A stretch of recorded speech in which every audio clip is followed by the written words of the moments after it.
적용해 봅시다. 귀는 귀인데 못 듣는 귀는 어떤 귀일까요? 못 맞추면 더 재밌어요? 뼈다귀입니다. 여러분, 이 밤 시간에 영의 귀가 열리시기를 축복합니다. 영의 귀가 열리면요, 똑같은 말씀을 들어도 은혜가 폭포수처럼 임해요. 말씀이 우리의 심령을 완전히 수술해요. 말씀이 우리의 심령에 부흥을 줄 줄로 믿습니다. 그러려면 또 제대로 듣는 것이 중요해요. 제대로 잘 듣는 것, 잘 분별하며 듣는 것이 중요한데, 목욕탕에서 스님이 목욕을 하다 말고 옆에 있는 까까머리 학생을 불렀답니다. 야, 이리 와서 내 등 좀 밀어. 그래서 학생이 뾰루퉁한 표정으로 묻습니다. 누구신데? 초면에 반말을 하세요? 나야 중이야. 그러자 학생이 갑자기 눈을 보라리며 스님에게 말했답니다. 뭐라고 했을까요? 아세요? 뭐 중이라고? 난 중3이야 임마. 여러분, 우리가 이 마스크를 쓰고 찬양도 제대로 못 부르고, 야, 또 이런 예배가 이런 때가 있을까? 특히 또 낮에 땡볕일 때 마스크 쓰고 다니고, 우리가 그런 여러 가지 방역 대책을 생각하면, 야, 참 이게 뭐 하는 건지 모르겠다, 그런 생각이 들 수 있어요. 그러나 여러분, 오늘 이 밤 시간도 하나님의 말씀이 들려지고 주의 음성이 들려지면 우리의 심령은 기쁨으로 은혜로 채워질 줄로 믿습니다. 코로나19 시대, 여러분, 우리 시대, 야, 전염병이 이렇게까지 퍼질까 누가 상상이나 했겠습니까? 세계적으로 앞으로 어떤 일이 일어날 것인가 우리는 말씀을 통해서 점검을 합니다. 세상 사람들이 두려워 떨 때 우리는 다른 게 뭐죠? 더 경건의 자리로 나와야 돼요. 더 예배의 자리로 나와야 돼요. 여러분, 내 신앙이 잠을 자고 있었다, 졸고 있었다면요, 일어나야 돼요. 언제요? 지금인 줄로 믿습니다. 여러분, 기도를 쉬고 있다면은 바로 당장 기도의 자리를 회복해야 될 때가 지금입니다. 혹시 세상과 교회에 한 발씩 담그고 적당히 여러분 믿으면서 즐기고 있었다면요, 세상 줄을 끊을 때가 지금이에요. 언제요? 지금이에요, 여러분. 주의 재림의 발자국 소리가 점점 더 가까이 크게 들리고 있는 때예요. 마태복음 24장 32절 말씀 보게 되면은 우리 같이 한번 조그마한 소리로, 우리가 이제 찬양과 또 이렇게 우리 서로 인사나 이런 모든 걸 조심해야 되는데 조금 소리를 줄이시면 돼요. 조그마한 소리로, 인사하실 때도 조그마한 소리로, 아시겠죠? 우리 24장 32절부터 우리 같이 한번 읽어보십시다. 시작.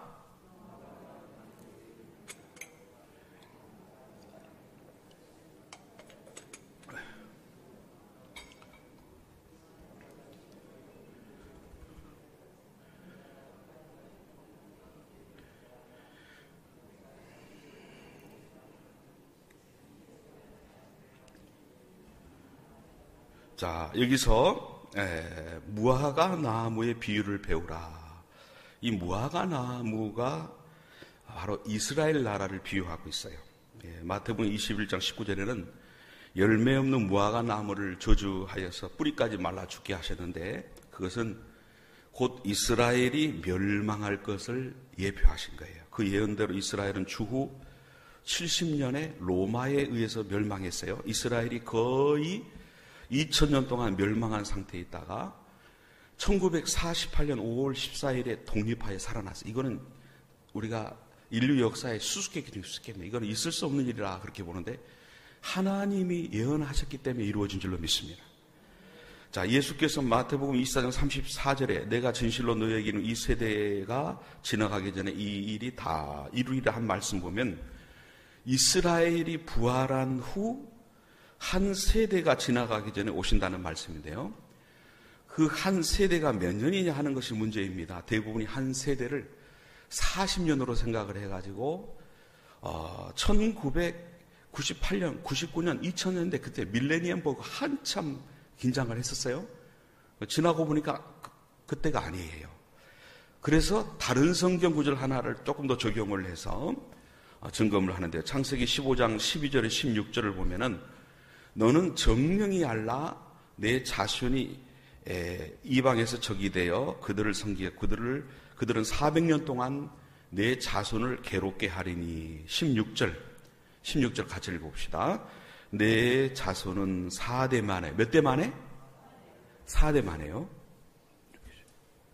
4대 만에 이 땅으로 돌아오리니 이는 아모리 족속의 죄악이 아직 가득 차지 아니함이라 해서요. 400년을 4세대라고 했으니까 한 세대가 100년인가 그렇게 적용을 합니다.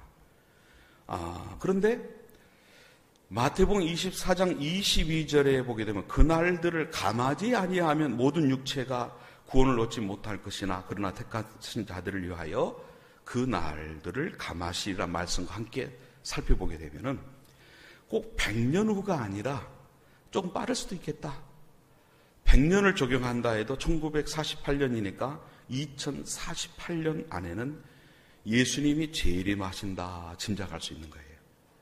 그러면은 이것을 보고 또 문제가 있다라고 지적하는 케이스들이 천년기설에서 무천년설주의자예요. 이거는 시한부 종말론자들의 이야기다. 그렇게 이제 이것을 부정적인 각도에서 말하는 분이 있었어요. 제가 2048년도에 오신다는 게 아니라 지금이 이 모든 총체적인 징조가 나타나고 있다. 그 뜻입니다. 이해되시면 아멘? 이해되시죠? 예. 누가복음 21장 11절에 보게 되면 곳곳에 큰 지진과 그 다음 뭐죠? 기근과 그 다음 전염병이 있겠고 또 무서운 일과 하늘로부터 큰 징조들이 있으리라. 지진과 기근 그리고 무서운 일과 하늘로부터 큰 징조들. 지금 여러분 보세요.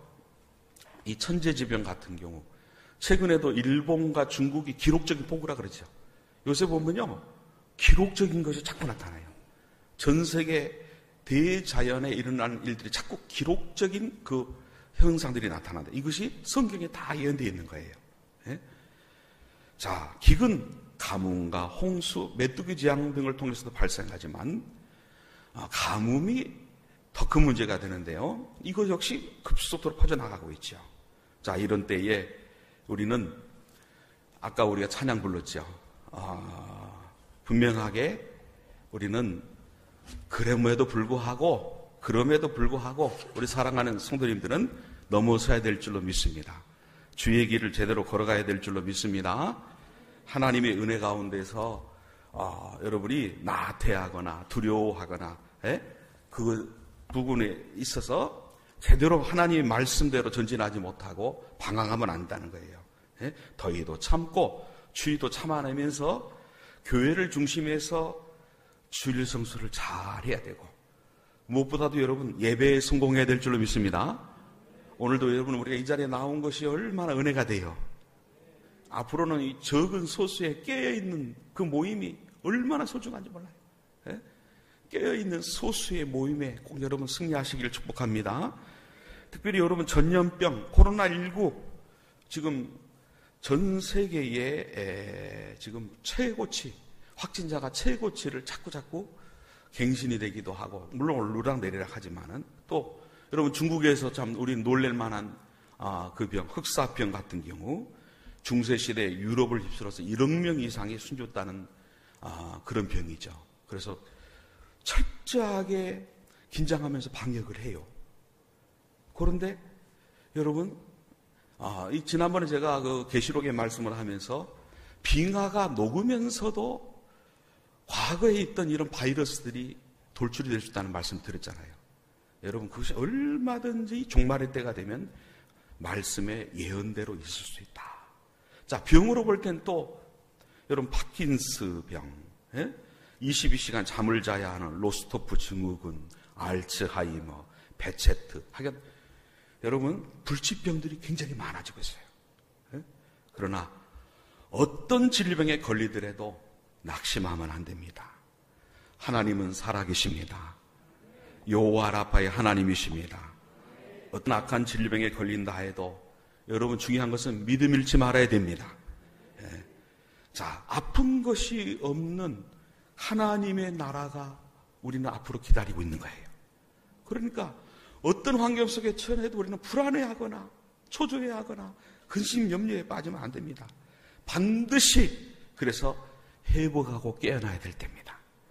여러분 옛날에 기도 많이 하셨나요? 속기 회복하시기 바랍니다. 지금은 파도가 거센 때예요. 아주 거센 때입니다. 여러분 어디다 부르짖겠어요? 이때 살아계신 주님께 부르짖어야 됩니다. 가족과 이웃들을 위해서, 모두를 위해서, 주님의 교회를 위해서 여러분 간절히 기도해야 됩니다. 코로나19 바이러스가 안정이 되는 상황이 온다 할지라도 그 다음에 후유증이 어마어마하게 다가올 것으로 여러분 예상을 하고 있는 거예요. 특히 여러분 이때 사탄이 노리는 게 뭐예요? 교회를 흔드는 거예요. 지금 진행되고 있는 모든 일들이 지금 여러분 이제 작은 교회들은 진짜 더 심각하게 뿌리쳐내릴 것이고 심지어 중형 교회, 대형교회까지도 흔드는 그런 시도가 있을 수 있는데 이런 시대에 우리가 절대로 타협해서는 안 되고 후퇴해서는 안 될 게 뭐냐? 같이 합시다. 하나님의 가장 사랑받는 교회. 여기에 초점을 두고 우리 혜성교회를 기도하면서 세워가야 될 줄로 믿습니다. 어떤 환경에 처하더라도 우리 교회가 지금 현재 여러분 예비처는 다른 게 예비처가 아니에요. 주님의 몸된 교회가 예비처예요. 다른 데 도피처가 없어요. 주님의 몸된 교회가 도피처인 줄로 믿습니다. 바로 우리 교회를 하나님이 가장 사랑받는 교회로 담임 목사님을 중심해서 우리가 만들어갈 때 우리는 틀림없이 100% 하나님의 보호, 하나님의 인도하심, 하나님의 역사를 체험하게 됩니다. 자, 바로 이런 가장 사랑받는 교회가 되는 데 있어서 좀 7교회를 살피면서 오늘은 두아디라 교회에 주신 하나님의 말씀이에요. 두아디라 교회에 주신 하나님의 말씀 첫 번째 교훈은 특별히 23절 하반절의 말씀에 중요한 포인트가 있어요. 너희 각 사람의 행위대로 갚아주리라. 너희 각 사람의 무엇대로? 행위대로 갚아주리라. 그래서 여러분 형식과 내용이 다 중요해요. 본문에는 7교회 중 넷째로 두아디라 교회의 사자에게 하신 주님의 말씀이 나와 있어요. 먼저 말씀하시는 주님이 어떻게 묘사가 됩니까? 그 눈이 뭐 같고? 불꽃 같고 그 발이 빛난 주석과 같은 하나님의 아들로 묘사되어 있어요. 18절에 이 묘사를 보면 두아디라 교회는 겉과 속이 다른 교회구나 하는 짐작을 하게 돼요. 실제로 이 두아디라 교회는 그런 이미지를 가지고 있었습니다. 그래도 주님은 두아디라 교회를 먼저 칭찬하시고 본문 19절 말씀 같이 읽겠습니다. 19절입니다. 내가 내 사업과 사랑과 믿음과 섬김과 인내를 아노니 내 나중 행위가 처음 것보다 많다. 나중 행위가 처음 것보다 많구나. 칭찬할 만하다 그 뜻이에요. 예? 여러분 우리의 믿음과 행함이 더 나아지시기를 축복합니다. 저분은 뵈면 뵐수록 은혜가 돼. 자, 우리 서로 쳐다보면서 뵈면 뵐수록 은혜가 됩니다. 인사 한번 합시다. 예. 여러분 거리두기가 충분해서 인사하셔도 괜찮아요. 여러분 저분은 뵈면 뵐수록 눈빛도 은혜롭고 말씨도 은혜롭고 기도하는 것도 찬양하는 것도 삶이 은혜로워. 할렐루야. 특별히 두아디라 교회는 사회사업이나 복지사업을 많이 한 교회로 보여집니다. 그런데 여기까지는 칭찬인데 그런 행위 이면에서 이 교회가 영적으로 간음을 하고 있다 이거예요. 20절에 보니까 책망할 일이 있노라. 자칭 선지자라는 여자 이세벨을 내가 용납함이니 그가 내 정도를 가르쳐 그 다음 같이 있습니다. 깨어 행음하게 하고 우상 제물을 먹게 하는. 깨어도 넘어가면 안 되는데 빠졌어요. 음행에 빠졌어요. 영적 음행에 빠졌어요. 우상 제물을 먹는 거예요. 이세벨은 아합 왕의 왕비로 이스라엘의 우상 숭배를 확산시킨 장본인이에요. 두아디라 교회는 겉으로는 신앙생활을 잘하는 것 같지만은 속으로는 우상 숭배를 용납하고 있었다는 거예요. 이처럼 겉으로는 예배에 빠지지 않고 기도와 봉사도 열심히 하고 환난 중에도 믿음과 인내를 지켰지만은 속에는 아직도 점치는 습성이 있고 무속신앙이 있고 돈을 하나님보다 더 사랑하고, 이것이 두아디라 교회의 모습이었다는 거예요. 여러분, 이 시간 하나님을 가장 사랑하는 성도님 되시기를 축복합니다. 내가 때가 묻은 부분이 있다면 씻어내는 밤 되시기를 축복합니다. 말씀의 생수로 씻고 성령의 불로 태워야 될 줄로 믿습니다. 여러분, 신앙생활에서 포장도 중요하고 내용도 중요합니다. 여러분, 포장이 없으면 내용도 담을 수 없기 때문에 여러분, 때로는 형식도 필요해요. 열정은 없어도 맡은 직분은 성실히 수행해야 됩니다. 내가 오늘은 열심히 안 생기네. 그래도 직분은 감당해야 되잖아요. 그렇죠? 진실함은 부족해도 그래도 예배 자리에 나와 있어야 돼요. 그래야 하나님의 음성이, 하나님의 은혜가, 회개의 영이 임하는 기회가 많아져요.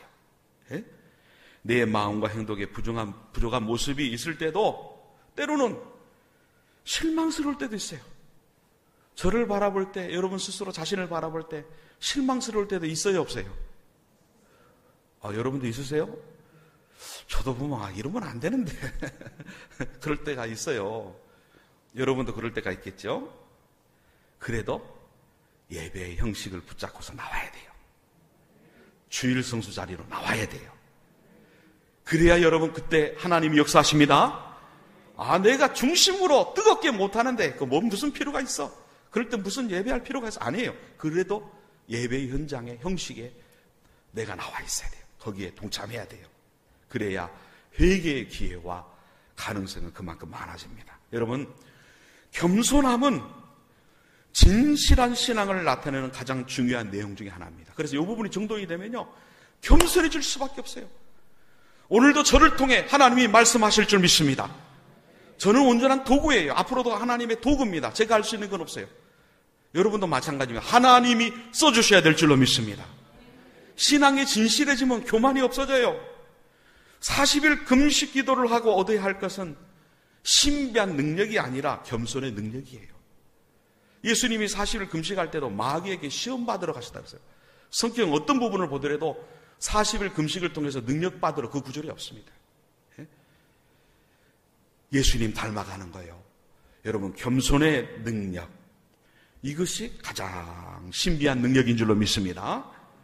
40일 상 금식 기도를 하고 여러분 메시아가 된 것처럼 행동하거나 마치 신령한 산신령이 된 것처럼 행동한다면 그런 금식 기도는 안 하는 것이 차라리 나아요. 두 번째로 동기가 바로 되어야 된다는 겁니다.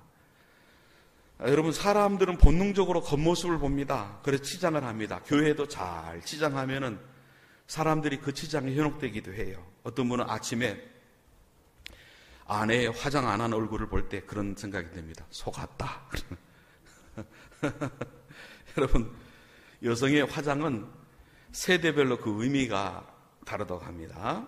10대에서 20대는 말 그대로 화장, 이것의 의미는 뭐죠? 꽃단장이 됩니다. 그럼 그 다음 수도 맞춰보세요. 20대의 화장은 뭘까요? 분장한답니다. 분장.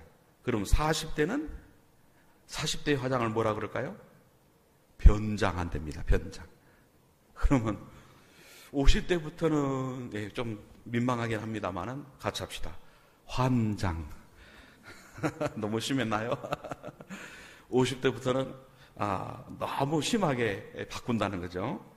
이처럼 겉모습은 사람을 속일 수 있고 스스로 속게 할 수 있습니다. 그러나 그래서 우리는 마음의 동기가 중요하다는 거예요. 마음의 동기.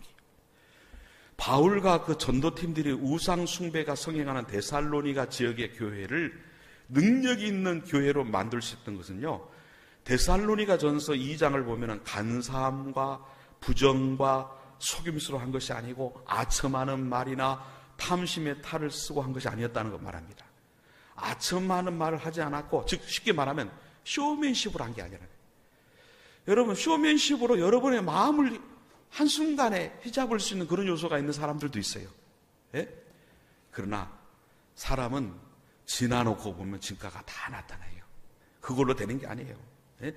말은 그럴듯하게 하고 보이는 행동은 있어도 마음이 진실하지 못하면, 여러분, 이 시간 하나님이 저를 보시고 하나님이 여러분을 보실 줄로 믿습니다. 진실을 보여드려야 돼요. 진실한 찬양이요, 진실한 기도요, 우리의 아멘이 진실한 아멘이 되기를 원합니다. 하나님의 칭찬을 받을 수 있어야 돼요. 그래야 세상을 변화시킬 수 있다는 거죠. 마음의 동기가 바르고 진실한 사람이 변화시킬 수 있더라. 이게 하나님의 마음을 기쁘시게 해드리는 중심을 가졌다. 그렇게 표현합니다. 그래서 우리 항상 다 같이 봅시다. 하나님이 나를 어떻게 보실까? 항상 여기에 초점을 둡시다. 하나님이 나를 어떻게 보실까? 네? 자, 그래서 두아디라 교회는요, 이 점이 부족했어요. 이런 두아디라 교회에 주님은 몇 가지 권면을 하십니다. 그 중에 가장 중요한 것은 회개하라. 회개할 기회를 줄 때 회개하라. 그러나 그들은 21절에 보니까 음행을 회개하려고 하지 않았습니다. 그래서 22절, 23절에 하나님은 깨닫게 하려고 그를 침상에 던지고 같이 간음했던 사람들에게도 큰 환난을 당하게 하고 더 나아가서 사망을 통해 그의 자녀를 죽이겠다고 하신 거예요. 왜 하필이면 자녀일까요? 여러분, 모든 부모에게 자기 잘못으로 인해 자녀가 고통당하는 모습을 보는 것은 더욱 극심한 고통이기 때문에 그래요. 이런 환난들이 사실상 무슨 기회라고요? 회개의 기회다. 여러분, 앞으로 우리의 삶 속에 이렇게 마음 아픈 일이 있고 너무 복잡한 일이 생기고 너무나 두려운 일이 생기면 무슨 기회라고요? 누가 회개할 기회요? 손가락이 옆으로 가야 되나요?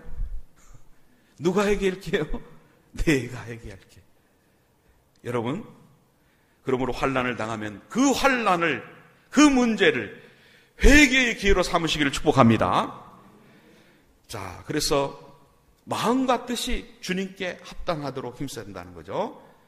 23절 하반부 말씀 보니까 모든 교회가 나는 사람의 뜻과 마음을 살피는 자인 줄 알지라. 내가 너희 각 사람의 무엇대로 행위대로 갚아주리라. 세 번째로 행위로 상급을 준비해야 돼요. 많은 사람들이 여러분, 기독교의 행위에 대해서 오해를 해요. 기독교는 은혜의 종교이니까 행위는 전혀 필요 없는 줄 압니다. 큰 오해입니다. 하나님은 성도의 행위를 살피시고 행한 대로 보응하시거나 보상하신다는 거예요. 믿음도 행함이 없는 믿음은 죽은 믿음. 행위가 구원과는 직접적인 상관이 있느냐? 여러분, 그것은 그렇다고 말할 수는 없어요. 왜냐하면 아무리 선하게 행동해도 그것이 구원의 행위로 될 수가 있는 아니라는 거죠.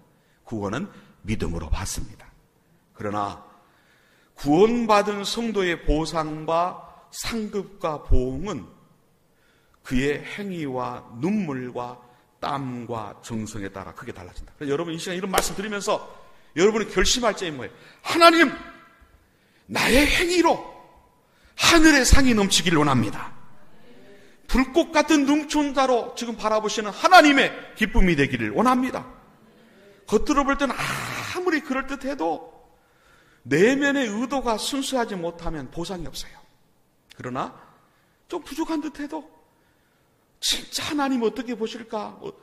어떻게 하면 하나님을 기쁘시게 할까는 간절한 마음을 가지고 그런 동기를 가지고 합당하게 행동하면 그의 삶 속에 간증이 없을 수 없어요. 날마다 하나님 주신 은혜가 넘칩니다. 하나님의 응답과 하나님의 은혜에 대한 찬양이 넘칠 수밖에 없어요. 예? 여러분, 아브라함은 인류의 3분의 2가 그를 믿음의 조상이라고 여깁니다. 그가 모리아 산상에서 이삭을 바치려고 할 정도로 믿음이 어떤 믿음이었다? 절대 믿음이었다. 그걸 보여드리니까 아브라함은 그때 상상을 못했을 거예요. 하나님이 상상을 초월한 놀라운 축복을 주시면서 지금 인류의 3분의 2가 아브라함을 보고 믿음의 조상이라 그런단 말이에요. 네? 여러분, 신앙생활할 때 기본적으로 열매에 대한 생각에 집중하기보다는 거룩한 씨를 뿌리는 일에 더 집중하시기를 축복합니다. 자, 오늘 본문에 크게 두 번째 초점으로 갑니다. 25절 말씀이에요. 25절. 거기에 보면 다만 너희에게 있는 것을 내가 올 때까지 뭐하라? 굳게 잡으라. 주님이 먼저 회개를 권면하시고 한 가지 권면을 더 하십니다. 굳게 잡아라. 굳게 잡아라. 그러면 뭐를 굳게 잡아요? 24절, 25절 다 같이 읽습니다. 시작.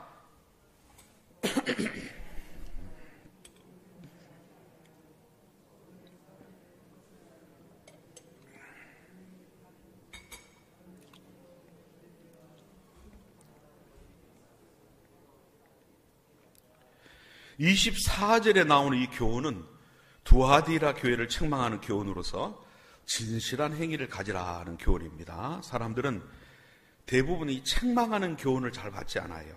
사탄의 깊은 것을 알지 못하고 외적인 감정부터 먼저 움직이기 때문에 그래요. 그래서 그냥 기분 나쁘게 생각해요. 아니요, 아닙니다, 여러분. 하나님이 죄를 책망하면 감사함으로 받을 수 있는 성숙이 저에게도 있고 여러분에게도 있어야 돼요. 그거에 대해서 기분이 나쁘다 반응하면 사탄에게 지는 거라는 거죠. 예? 자, 주님도 다른 것으로 짐을 지우지 않겠다고 말씀합니다. 예? 그들이 가지고 있는 것을 주님 만날 때까지 굳게 잡으라고 말씀합니다. 격려와 도전으로 전개하고 있어요.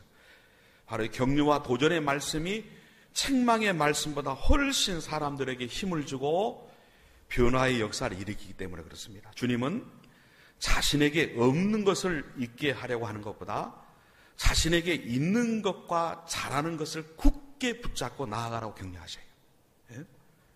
여러분, 어느 교회에 목사님이 갑자기 별세를 하셨어요. 그런데 그 대형교회에서 청빙위원회를 구성해서 어떤 목사님 모실 것인가 그것을 자격을 정했답니다. 자, 보면은 첫째로 1번 같이 읽어볼까요? 시작. 우리가 모실 목사는 설교는 정확히 몇 분만 하되? 할 말을 다 하는 목사. 2번서부터 쫙 보면 이런 목사님 어디 있을까? 예? 하여간 갖출 건 다 갖추고 좋은 점을 조금 더 부정함 없이 모든 걸 다 갖춘 청빙 요소를 10가지를 했어요. 예? 그래서 이 청빙위원회가 몇 달간 새로운 목사님을 구하기 위해 13명의 후보자를 만나보고 교인들에게 보고서를 냈습니다. 자, 13사람의 목사 후보자를 만난 결과 1번 아담 목사 다 같이 있습니다. 시작. 아담 목사는 좋은 사람이지만 부인이 숲속에 벌거벗은 몸으로 다닌 사실이 발견됨. 누구죠? 하와. 자, 좀 넘어가 봅시다. 모세 목사 4번 봅시다. 다 같이 있습니다. 시작. 모세 목사는 온유하고 겸손했으나 자주 말을 더듬는 등 의사소통에 문제가 있고 사람들은 살인 혐의 때문에 그에 대한 성격에 많은 의심을 가지고 있어. 모세 목사님도 떨어졌어요. 드보라 목사는 여성이기 때문에 안 된대요. 예? 자, 다윗 목사님 대단할 것 같죠? 같이 읽어봅시다. 시작. 다윗 목사는 최근까지 가장 촉망받는 후보였으나 이웃의 아내와 간통한 사건이 드러나 문제가 생겼음. 다윗 목사도 떨어졌어요. 자, 쭉 내려가 봅시다. 11번 베드로 목사. 얼마나 설교를 잘해서 3.5점에 해결했죠? 다 같이 있습니다. 시작. 솔직하며 솔선수범하고 능력이 있는 설교를 하지만 뭘 못 주게요?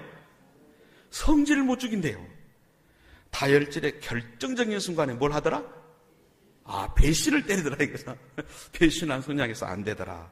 바울 목사님도 굉장히 좋을 것 같죠? 자, 마지막으로 한번 같이 읽어봅시다. 시작. 바울 목사는 능력 있는 설교자고 치유의 은사도 있으나 외모가 뭐예요?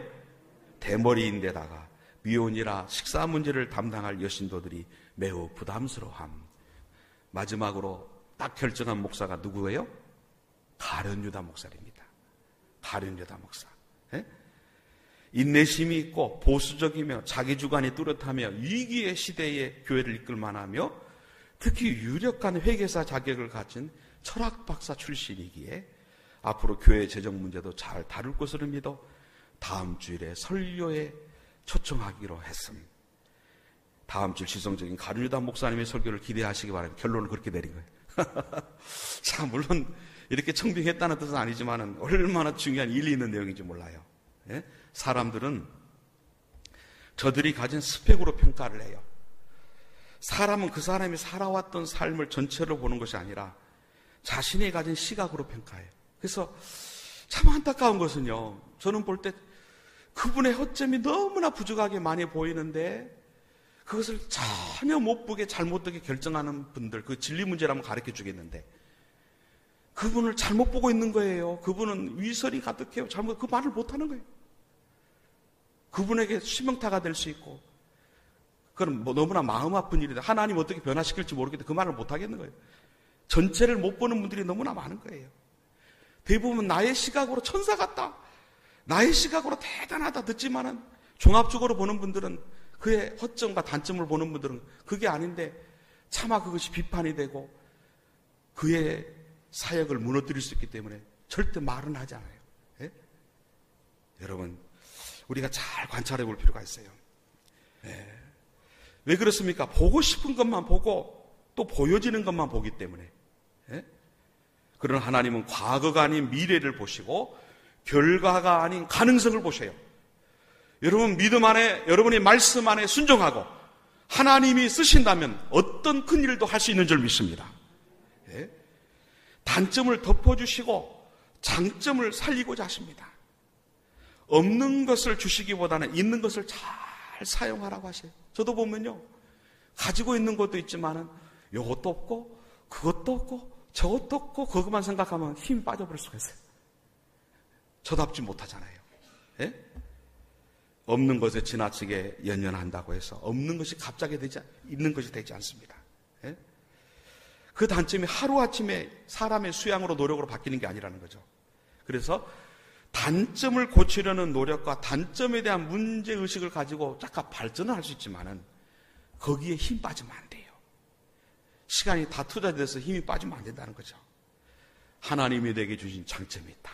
같이 합시다. 하나님은 나에게도 최고의 것을 주셨다. 믿습니까? 저에게도 여러분에게, 아까 우리가 목사님들 분석하는 거 봤죠? 예? 결과적으로 베드로 목사, 아담 목사, 요셉 목사, 솔로몬 목사 다 해봤지만 장점도 있고 단점도 있고, 알고 보니까 예수님을 팔은 가룟유다가 제일 노련하더라 이거예요. 예? 여러분, 그게 우리 사람이에요, 사람. 여러분, 사랑하면 장점을 보는 줄로 믿습니다. 하나님도 우리의 장점을 통해서 일을 하시려고 하는데 내 단점만 바라보고 힘이 빠져 있으면 안 된다는 거죠. 여러분, 소명의식을 분명히 하십시오. 소명의식이라는 것은 자신의 부족한 것을 장점으로 만들려는 노력이 아니라 내가 받은 것과 잘하는 것으로 누구를 위해서? 하나님을 위해서, 어느 나라를 위해서? 하나님의 나라를 위해서, 그것을 가지고 해성교회를 위해서, 할렐루야, 열심히 공헌하시기를 축복합니다. 그것을 가지고 하나님 영광을 위해 사용하라는 거죠. 열매를 맺으라는 거죠. 그래서 사탄은요, 너는 이래서 못하고 저래서 못하고 그래서 못하고 계속 공격하는 거예요. 그 음성을 듣기 시작하면 저도 힘이 빠져요. 제가 앞으로 뭘 하려나, 어디서 내가 쓰임을 받으려나, 그렇게 사람이 낙심하게 되는 거예요.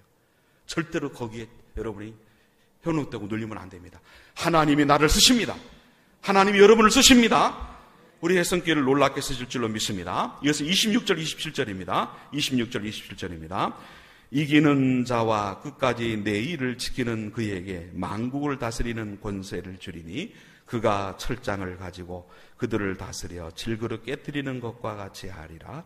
나도 내 아버지께 받은 것이 그러하니라. 자, 여기서 중요한 포인트는 뭐냐면 끝까지 하나님의 일을 지키라. 26절의 위에 부분입니다.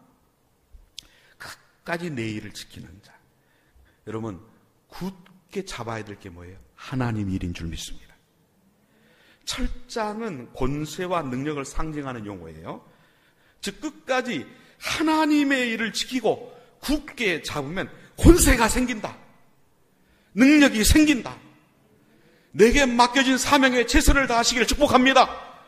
내가 앞으로 큰 대단한 다른 사람이 하진 그런 일들을, 아주 놀라운 일을, 물론 그것도 계획하는 거, 비전을 갖는 거 중요합니다. 그러나 분명히 본문은 그렇게 말씀합니다. 끝까지 지금 현재 앞으로도 하나님이 맡겨주시는 그 일에 최선을 다하면, 그것을 굳게 잡으면 권세를 준다, 능력을 준다. 권세와 능력을 특별하고 특이한 신앙행위를 통해서만 얻으려고 하지 마십시오. 현재 나에게 있는 것을 가지고 하나님 일에 집중해야 돼요. 이 시간에는 뭐에 집중해야 돼요? 은혜 받는 데 집중해야 될 줄로 믿습니다. 저는 말씀의 도구로서 열심히 최선을 다해서 하나님을 가장 기쁘시게 해드리도록 복음을 전하고 말씀을 전하는 데 집중해야 돼요. 여러분은 은혜 받는 데 집중해야 돼요. 얼마만큼 집중하느냐, 그게 중요해요. 굳게 잡으라는 말은 초점을 맞추라, 집중하라, 그거예요. 나에게 아무리 대단한 것이 있어도 산만하게 퍼져 있으면 힘을 발휘하지 못합니다. 여러분, 은혜 받는다는 거, 성장한다는 거, 응답 받는다는 거, 조금만 일이라도 이룬다는 거, 특별히 주일학교에서 몇 명이 안 되는 내가 학생을 맡았다 할지라도 예수님을 굳게 잡고 집중하지 않으면 영적 전투에 못 이겨요. 다 한두 명도 절대 관리 못해요. 승리하시기를 축복합니다. 말씀에 집중하고 기도에 집중하고 봉사에 집중하도록. 최근에 우리 중고등부 같은 경우는 주일 말씀이 하나님의 말씀을 통독하는 것, 그 다음에 하나님의 말씀을 통해서 음성을 듣는 것, 큐티, 그리고 그 말씀을 암송하는 연속 3주에 관한 말씀이 적용이 돼서 이제 7월, 8월 달에는 바로 이 세 가지를 종합적으로 매일매일 적용하면서 요한복음서부터 읽어가면서 그 말씀 속에서 그 단락에 있어서 바로 하나님에 관한 어떤 새로운 그런 적용할 점이 있는가, 새롭게 발견한 점이 있는가, 그 다음에 감사할 점, 또 회개할 점, 그리고 새롭게 적용해야 될, 내가 실천해야 될 점, 그런 것을 찾는 훈련을 시켜요. 그리고 그 본문 내에서 암송할 성구, 암송하도록 그렇게 해서 말씀 운동을 지금 공포를 해놓은 상태인데요. 여러분, 중요한 것이 뭐죠? 그것을 아무리 한다 해도 그거 하다가 아무 소용없네, 그렇게 될 수 있어요. 집중해야 돼요. 사모하고, 그래서 말씀에 은혜 받아야 될 줄로 믿습니다. 말씀을 통해서 하나님의 음성을 들어야 돼요. 그것을 암송하면서 말씀의 능력을 체험하면서 말씀의 맛을 체험하려면 집중해야 된다는 거죠. 집중해야 된다는 거죠. 봉사도 집중해야 됩니다. 그래야 능력도 생기고 소원도 이루어지는 거죠. 마지막으로 사랑의 주님을 굳게 잡으라는 것. 28절, 내가 또 그에게 새벽별을 주리라. 자, 이 구절에서 새벽별은 샛별이라고도 하는데 바로 예수 그리스도이신 주님을 의미합니다. 자신의 달란트를 가지고 하나님의 일을 끝까지 붙잡고 하면은 주님의 은혜를 주시는 것보다 더 나아가서 주님 자신을 주신다. 이 세상의 가장 큰 복은요, 주님의 마음을 가지고 주님의 뜻을 따라, 그 다음이 중요해요. 주님과 동행하며 사는 것. 여러분, 신앙생활에서 자기 장점을 굳게 잡는 것도 중요하고 하나님의 일을 굳게 잡는 것도 중요하지만 가장 중요한 것은 사랑의 주님을 굳게 잡아야 돼요. 주님을 굳게 잡으면서 주님여 이 손을 혹 잡고 가소서. 주님여 이 손을 혹 잡고 가소서. 약하고 피곤한 이 몸을 폭풍 후 흑암소 햇지사 빛으로 손잡고 날 인도하되 주님을 굳게 붙잡으면서 주님 이 손을 꼭 잡고 가셔서 할렐루야. 여러분, 사랑의 주님으로부터 자유롭게 되는 만큼 사람은 불행해지고 사랑의 주님에게 붙잡히는 만큼 사람은 행복해지는 거예요. 여러분, 주님 안에 모든 풍성함이 있는 줄 믿습니다. 그래서 코로나19 아니라 그 이상의 여러 가지 환란이 온다 해도 풍성함과 행복과 만족은 다른 데 있는 게 아니에요. 예수 그리스도, 오직 예수 안에 있는 줄로 믿습니다. 그래서 여러분, 우리가 주님을 꼭 붙잡고 아울러서 주님 이 손을 꼭 잡고 가소서 날마다 사모하고 기도하고 우리는 전진해야 된다는 거죠. 예? 여러분 성도들이 임종을 맞이할 때 거의 말을 못해요. 그때 성도님 주님을 믿습니까? 또는 복음을 통해서 다시 한번 예수님을 영접하는 것을 인도하게 돼요. 결국 뭘 확인하는 거죠? 믿음이에요. 인생의 최후의 순간까지 남은 것은 뭐예요? 믿음의 고백이에요. 제일 중요한 것이 믿음의 고백이더라. 예? 세상적인 것은 아무리 많아도 죽을 때는 아무런 소용이 없어요. 여러분 믿음이 있어야 마음이 편합니다. 믿음이 있어야 축복받습니다. 믿음이 있어야 승리합니다. 결국 우리 두아디라 교회를 통해서 우리는 분명하게 정돌해야 될 게 뭐죠? 우리는 어떤 믿음이냐가 중요해요. 어떤 믿음이냐? 행위대로 갚아주신다. 행위대로 갚아주신다. 여러분 형식과 내용이 중요하고 동기가 바로 돼야 되고 그 행위로 뭘 준비해야 된다? 상급을 준비해야 된다. 두 번째는 굳게 잡아야 돼요. 굳게 잡아야 돼요. 있는 것을 굳게 잡으시기를 축복합니다. 끝까지 하나님의 일을 지키시기를 축복합니다. 특별히 누구를 붙잡아야 돼요? 사랑의 주님을 굳게 잡아야 돼요. 굳게 잡아야 돼요. 여러분 주님 여기 이 손을 꼭 잡고 제가 찬양할 여러분 허밍으로 찬양